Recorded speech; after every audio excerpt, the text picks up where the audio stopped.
Good morning! Good morning! Meron akong dala nito. Alam niyo na kung bakit? Alam niyo na ba? Hindi pa. So nakikita niyo yung ating kamatis ay pulang-pula na. Ayan, first harvest ng ating cherry tomato.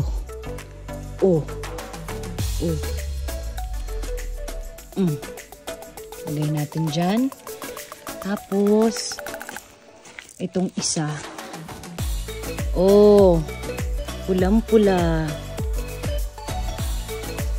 Ito guys, ito pang isa. Kunin na rin natin to. Hindi pa dapat tanggalin kasi medyo orange pa siya, di ba?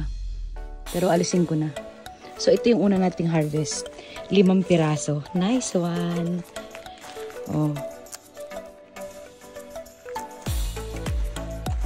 Ito malalaki na.